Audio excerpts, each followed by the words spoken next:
All right, happy Monday, everybody. Hopefully, you're having a fantastic day. We've got 11 MLB games. We're going to cover each one in depth, and then I'm going to give you my 5 best bets. Make sure you guys give the video a thumbs up, subscribe to the channel, comment down below to help with the algorithm, join our Discord, absolutely free. A link is down below. All right, let's recap Sunday. It was a good Sunday. We went 3-1, up 1.60 units. We were a Braves win away from the sweep. I cannot believe they tied the game, and then Iglesias blew it in the bottom of the ninth. That was tragic. So we had the Braves money line sale 4+ hits. So we missed on that one, but we had the Phillies and the Astros on the money line, paired them both together. That was I won't say a sweat-free cash. The Astros was sweat-free. Phillies ended up being sweat-free, but it was 1-0 through 7. Opened the game up in the 8th. And then we had Mackenzie Gore over 6.5 Ks. He cashed for us.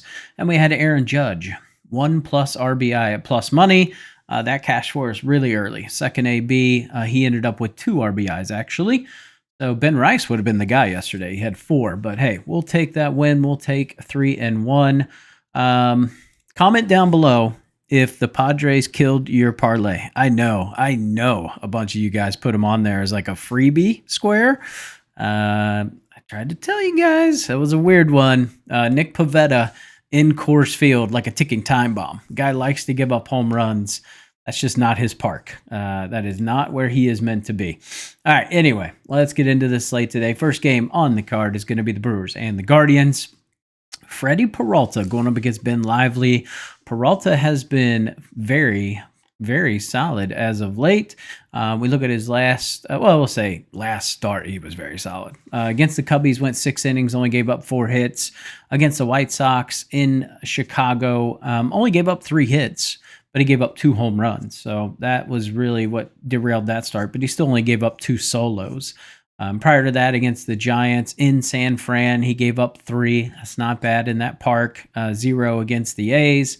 So he's having a really good season. I mean, he's 3 earned runs is the most he's given up in any start. It's been 0, 1s, and 2s pretty much across the board. Ben Lively, definitely last 2 outings have been good. Against Washington, only gave up 1 earned, went into the 6th against Minnesota, didn't give up any. Then he gave up 4 against Boston, 4 against the Royals, 4 against the Padres. So it's just a matter of time for Ben Lively. He is what he is. He is not a 0 or 1 earned run guy. He's a 2 or 3 or more. In Progressive Field today, we get the wind blowing out to kind of center field, right center. It's going to be 68 degrees with mid-humidity, mid-pressure. Home runs are going to be up. Runs are going to be up. A little bit scary for Peralta, but when I look at his home runs per 9, he's under 1. He's just 0.99, whereas Ben Lively's at 1.3. So I think the Brewers have an advantage here. I think Peralta should be able to keep them somewhat at bay. I mean, we saw that offense just really not do a whole lot in the Phillies series. Coming off a loss, the Guardians are 9-7. Coming off a win this season, the Brewers are 11-8. So the Brewers won their last one. Guardians have lost 2 in a row. When we look at the Brewers, when they're on the road as favorites, they're 4-3 this season. When the Guardians are home and dogs, they're 6-5. So you do have some contrarian information there, but I like the Brewers in this one. We're going to take the Brewers race to 4. I trust Peralta won't get absolutely shelled. Only thing that does scare me with Peralta is he is a little weaker against lefties. He's given up a 238 average as opposed to 157 to righties. We know this Cleveland team is predominantly lefties, so a little bit scary. But when we go to Ben Lively, 247 to lefties, 238 to righties. He's got a 46% hard hit percentage. Exit velo is 92 on average. It's just not great. He gives up about league average for hard contact. Medium contact, he's well over the league average. Doesn't get a lot of soft contact. It's only about 8% of hits are soft contact for him. So that's not good. So I like this Brew Crew today. I think William Contreras could have a pretty decent day. Tarang should have a pretty decent day. Yelich, Churio, Hoskins, Ortiz, across the board. They're just plus RC. So I like that spot there. In terms of historical data, They don't have the best average against Lively. Joey Ortiz is 1 for 2. Christian Yelich is 3 for 11 with a home run and 2 doubles. So when he does hit it, he's hitting it hard. Bryce Terang's 3 for 11. William Contreras 2 for 11. On the flip side, though, not a lot of success for this Cleveland team against Peralta. Ramirez is 1 for 4. Carlos Santana 2 for 7. Steven Kwan 1 for 6. Bo Naylor 1 for 4. So nothing that really works in their favor. I think with the wind blowing out, pretty decent day. We should see some runs. I don't mind the over 8, but just in case Peralta has a day, I trust that they can get to Ben Lively. And I don't love this Cleveland bullpen right now. I mean, they did use some arms yesterday. They had Joey Cantillo, who threw 40 on Saturday, so I don't know if he's even will be available. Heron has pitched 2 of the past 3 days. You had Clase go 20 yesterday. Cade Smith went 14. So I guess our bullpen's not in the worst shape, but Brewers bullpen threw a ton of arms on Saturday, but they didn't go very long. But you've had Jared Coing, who's gone 2 of the past 3 days. Grant Anderson, 2 of the past 3. Tyler Alexander's gone 2 straight days. Uribe's gone 2 straight days. McGill has gone 2 straight days. So I don't know what that looks like. I just want to do the race to 4, or you take the over.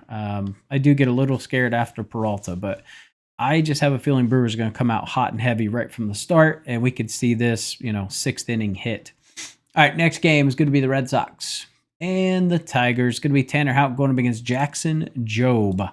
So it's going to be 72 degrees, pretty warm day in Detroit, mid-humidity, mid-pressure, about an 8-mile-an-hour wind blowing in from left center. Now, the wind does have a decent impact here, but it is 8 miles an hour, so runs are only going to be projected to be down 3%. Tanner Houck on the road, just not somebody I can get behind, man. He has been pretty bad on the road. His last start against Toronto was good. I don't think he gave up. Did he give up any earned runs? Let's see. He gave up 1. Previous start was at home, though, against Texas, where he gave up 2 on 6 hits. Gave up a home run, but it's more when we look at the other road starts. So prior to that in Cleveland, he gave up 4. His previous home start to that, he gave up, or away start, he gave up 11 to Tampa Bay. That was when he hit for the triple double. That was pretty impressive. So Alex just not a guy I can get behind on the road. My concern with Jackson Jobe is he's coming off of a Coors start where he got beat up pretty good, actually. 8 hits, 6 earned runs, and didn't make it out of the 4th inning. Gave up 2 home runs. So the issue is you kind of see this a lot with guys coming out of Coors and their breaking pitches. They just don't have as much induced vertical break on their curveball for some reason that next start afterwards, and they typically don't go for long. It's just some weird thing to keep an eye on. Guys that predominantly throw fastballs are usually okay, but if we look at Jackson Jobe, he throws a lot of sliders, a lot of changeups, a lot of curveballs. So he only throws the fastball about 44% of the time. So I do have a little bit of concern there. And then this Tigers bullpen is highly questionable. You had Bo Brist go 35 yesterday, so he won't be available today. You had Herder go 27 yesterday. I don't know if he'll be available. They threw Hanafi. So Chase Lee's gone in back-to-back days. It's just, I don't like this bullpen right now for the Tigers. And if we look at the pitch splits here, they look really good for the offenses. If we look at Tanner Houck, throws a fastball 46% of the time. Tigers are 5th in that. Throws the sinker about 20% of the time. Tigers are 4th in that. On the other side with Jobe, the slider, he throws a bunch. Red Sox crush that. Red Sox crush curveballs. So again, if we're not seeing as much vertically induced break, there is a little bit of concern there. Actually, I want to take the Tigers so bad. After a loss this season, the Tigers are 9-5, and they just lost their last one. So now it's 2 in a row they've lost. When they're at home as the favorite, they're 11-3 this season. So there are some things that work towards this. When the Red Sox are away and the underdog, they're 6-5 on the season. After a win, they're 12-9. So I would lean Detroit. But what I like here is runs. But I don't want to take the 8.5. But I do think we get there. I could see 7-8 runs. So I have this projected to be pretty close to that. I mean, I've got it at 5-4 in favor of Detroit. But what we're going to do is we are going to take both teams to score 3 runs. That's minus 110 on DraftKings. I do think that's a run-filled game, but I think it's pretty safe to take that number. All right, next game on the card is going to be the Cardinals and the Phillies. Matthew Liberatore and Christopher Sanchez, 2 lefties going at it. Sanchez, pretty good season, 4-1 with a 2.89 ERA. Liberatore, not bad, 3-3, but a 3.07 ERA. Opponent average of 214 on the season. Now, Liberatore is kind of a tale of 2 pitchers. There's home Liberatore and away Liberatore. Home Liberatore is 1.80 home ERA. Really good. On the road, it's 5.06. So he's got 16 innings pitched on the road. He's given up 16 hits and 9 earned runs, but he struck out 15. Sanchez has actually historically been much stronger at home. But that's actually not the case this season. He's got a 3.52 home ERA, 1.88 away ERA. We've got a hitter's day today, 75 degrees with mid-humidity. We do have high pressure, but we've got an 8-mile-an-hour wind blowing out to right center. And this is a field where wind has a pretty big impact in terms of run production. So we've got an over-under of 8. I don't mind the over here.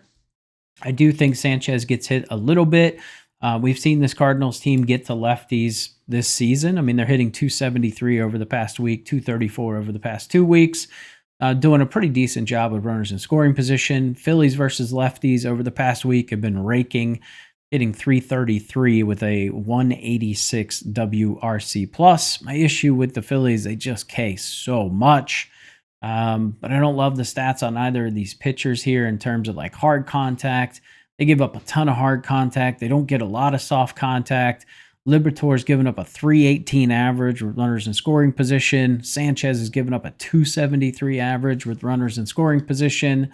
So, when I run through my numbers, I've actually got the Cardinals here winning 5-4. So that's how I have this played out. So I kind of just want to take the over in this one, but don't have an official play. I do think there's value taking the Cardinals here. My only issue here is the Cardinals' away record is tragically bad, but they've won 8 games in a row. They're 8-2 in their last 10, but they're 7-13 on the road. And when they're underdogs on the road, they're 6-10 on the season. If we look at the Phillies after a win, they're 13-10. They're 11-6 at home as favorites this season. So it kind of goes both ways. I just want to take the over. I think there's definitely going to be runs here. So that's how I would lean in that contest. All right, next one is going to be the Pirates and the Mets. It's Paul Skeens Day. Paul Skeens going up against David Peterson. Skeens 3-4 on the season with a sub-200 opponent average, 277 ERA, going up against Peterson, who is 2-2. Giving up a pretty high opponent average of 263 and an ERA of 3.52. So it's one of those where not getting as many strikeouts as we saw last year, but he's kind of right there with Skeens. I mean, Skeens is only averaging under 1 strikeout an inning, 0.98. Peterson 0.94. So we'll have to see what happens in this game today. But against lefties and righties, Skeens been absolutely solid. Sub 200 against both, giving up a pretty low hard hit percentage. David Peterson giving up a 206 average to lefties, 287 to righties. So that does definitely concern me with his average to righties. But when I look at the righty bats, am I too worried about Jared Trio or Tommy Pham or McCutchen or Joey Bart? Maybe Joey Bart. Joey Bart probably has the best matchup for this team today. And then on the other side, right, we've got the powerhouse of the Mets offense here. In terms of historical data, Pete Alonso's had some pretty good success off of Skeens. Again, these are very, very limited at-bats, but he's 2 for 3 against him. Lindor's 0 for 3. Soto's 0 for 1. Francisco Alvarez 0 for 3. Jeff McNeil 1 for 3. Nimmo 0 for 2. On the other side, against Peterson, not a ton of success. We got Joey Bart's 1 for 5. Brian Hayes is 1 for 4. Brian Reynolds is 2 for 7. Andrew McCutchen 0 for 5. So we don't have a lot to go off of. We look at Skeens. He's had some, typical Skeens starts. They've been pretty good. He had the blow-up game against St. Louis, I believe. but he just faced him in his last start and kind of righted that. Went 6 innings, gave up 2 earned runs. I mean, he hasn't been just dominant. He's probably going to give up 2 earned runs. Probably the same thing for Peterson. Do I trust the Pirates here coming off a couple of extra inning games where they had to use some bullpen arms? Absolutely not. So I would go with the Mets here. After Skeens, it just goes downhill from there. We know the Mets bullpen's pretty sharp this season. Now they're showing some regression, but that's due to some of the guys that they lost. So they lost mentors. Got to have, I believe, Tommy John, and Dylan Young's out as well. So they did lose a couple of key arms. But you look at this Mets team, and they're just really good at home. 13-3 this season when they've been favorites at home. We look at the Pirates on the road as underdogs. They're 3-11 on the season. They're 2-8 in their last 10. Just not good. Can't really get behind Skeens here. Not at this price. It would have to be a little bit better for me to back this Pirates team. All right, next game, Nats and the Braves. We've got Jake Irvin going up against Grant Holmes. Freaking Braves get the job done yesterday. I don't love the splits here for Grant Holmes. Washington is hitting a lot of his pitches really well. So they're hitting the fastball, the cutter, and the curveball. Top 6 in baseball. So I'm a little bit nervous to take Grant Holmes. That said, he's done pretty good against lefty bats, which is typically what I look at when I am handicapping a Nationals game. He's 186 average against lefties, 229 to righties. Jake Irvin, 266 to lefties, 167 to righties. It's just I can't get behind this damn Braves offense if they're going to start doing this stuff where they can't score again. Weather's going to be pretty decent, 70 degrees with high humidity, mid-pressure, and a 4-mile-an-hour wind blowing in from left field. I mean, there's good matchups here. Sean Murphy, Austin Riley, Michael Harris, Verdugo. They have plus matchups today. Or on paper, they should do pretty good. Murphy had the day off yesterday. He did pinch hit. I think, was it Murphy that got that clutch hit? It might have been Murphy that got that clutch double to score 3 with the bases loaded, actually. And then on the other side for Washington, not a ton of good matchups here. Like Luis Garcia probably has the best matchup today, but I just can't really get behind him, and I can't pay this price for the Braves. One of the plays I almost put on the card if I had more faith in the Braves, Grant Holmes over 4.5 Ks, Braves to win. You can get decent plus money there, but did not pull the trigger on that. Just really 2 offenses I don't trust. I trust Washington's bullpen's terrible. They are the worst bullpen in baseball. So there's that. But the Pirates bullpen was pretty bad too. All right, next game, Marlins and the Cubs. We've got Cal Quantrill against Colin Rea. It's a Wrigley day here. We got the 7-mile-an-hour wind blowing in from center field directly in. If you don't know Wrigley, 7-mile-an-hour wind's like 25-mile-an-hour any other park. It's extreme wind conditions. 57 degrees with mid-humidity and mid-pressure. Quantrill this season on the road has been a nightmare. He's got a 7.64 away ERA. So not really a guy I can get behind, but at this price, the Cubs is just a little too expensive, and taking the run line with the wind blowing in is a little risky. This Marlins offense can hit. Say what you will about their pitching and their bullpen. They're tragically bad, but this offense still can hit. And the Cubs bats have been cooling off quite a bit against righties over the last 2 weeks. They're only hitting 202 against right-handed pitching over the last 2 weeks. Strikeout rates are up. WRC plus is at 86. So I am a little bit concerned to back the Cubs at this price. This has some Rockies Padres vibes about it. I don't think Quantrill has a good day, but I'm not paying this, and I wouldn't put this in a parlay. Cubs do play really well at Wrigley Field though. And coming off a loss, they're 12-5 on the year. Marlins, when they lose, they just continue to lose. They're 10-13 after a loss. They're only 4-10 on the road as underdogs. But the Cubbies are only 8-6 at home as favorites. So there's just too many things that work against each other here. I got to pass on this game. All right, Rockies and the Rangers. We do have an official play in this one. Tyler Mahle going up against Chase Dollander. Dollander a 7.71 ERA here. So not a dude I can get behind. And Tyler Mahle's been one of the best pitchers in baseball this season. 3-1, 179 opponent average, 1.48 ERA. He has yet to give up more than 2 earned runs in a start this season. And now we get the Rockies, who are coming off of a win in that series finale against San Diego. In case you're curious, they're 1-5 this season after coming off a win, and they're 2-17 on the road as underdogs. Now, Texas, on the other hand, say what you will about their offense, starting to come to life a little bit here, hitting 283 over the last 2 weeks. Ever since they fired their hitting coach and hired Brett Boone, they've definitely been hitting more. And they're 9-2 this season when they're home favorites. So, got to back the numbers here. Dollander has given up 4 or more earned runs in 4 of his 6 starts this season. I have no faith in him. So give me Tyler Mahle to record a win. We're going to take yes on that. That's plus 105. Like that bet there. I think Mahle should be able to shut down this Rockies offense. If you want a little more juice and you want to get nuts, you could take Dollander under 4.5 Ks, take Tyler Mahle to do an alt line on his Ks if you really want to crank that up, but I'm cool with the plus 105 there. That's my official play there. All right, Royals and the Astros. This is one I wanted to play, and I want to play the Royals, minus 102. Gusto is just not somebody I trust. That said, his numbers are good. Walker's having a good season, 2-4, but he's got a 2.98 ERA. Pitch mix looks great today against this Astros team. We see their numbers go up, but that's because they put up a bunch of runs against a Reds team that's just not great right now. Gusto's splits just aren't good, giving up a 255 average to lefties, 246 to righties. I just can't really get behind him. His contact's too hard. He's not getting a lot of soft contact. Got a 261 average with runners in scoring position.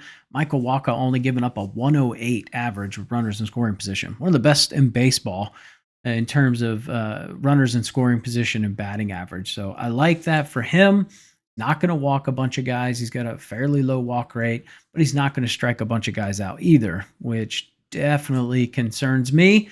But when I look at the splits today, they just look better for the Royals. I see guys like Bobby Witt should have a pretty decent day. Salvador Perez, Massey, Pasquantino should have a good day. Hell, Drew Waters has a pretty decent matchup as well. So just can't really get behind this Houston team. Even if they're at home, that doesn't really mean a ton to me. I mean, they're 13-8 this season, but the Royals are 8-11 on the road. They've lost 2 in a row.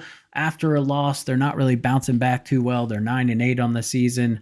On the road as dogs, they're 7-10, whereas the Astros are 11-7 at home as favorites. So just not a game I'm going to bet. But man, I lean Royals in that one pretty sharply. But I do have it as a low-scoring game. So the under 8 might not be a bad play as well. I've got this 3-4 in terms of the Royals. So under 8 kind of fits the model there. All right, Angels and the Padres. We've got an interesting play in this one. We've got Yusei Kikuchi going up against Michael King. Kikuchi 0-4 on the season with a 3.83 ERA. Hasn't pitched terrible. Going up against Michael King, who's 4-1 with a 2.22 ERA. Kikuchi coming off a good game against Toronto. Went 5 innings, or 6 innings actually, only gave up 1 earned run. Prior start to that against Detroit, went 5 innings, gave up 2 earned runs. And then the start before that at Minnesota, he got beat up a little bit. King on the other side, you know, he's good. He's like a 1-2 earned run guy. Usually doesn't get shelled. And I don't think this Angels offense is going to do anything to get to him, to be honest. So good spot here to take Michael King. But again, too much value. I'm not paying minus 200 plus to back this Padres team at home. We do have an 11-mile-an-hour wind blowing in. It's going to be 59 degrees with high humidity and mid-pressure. Wind doesn't have a massive impact here. It's fairly low impact. My issue with the Angels is against King.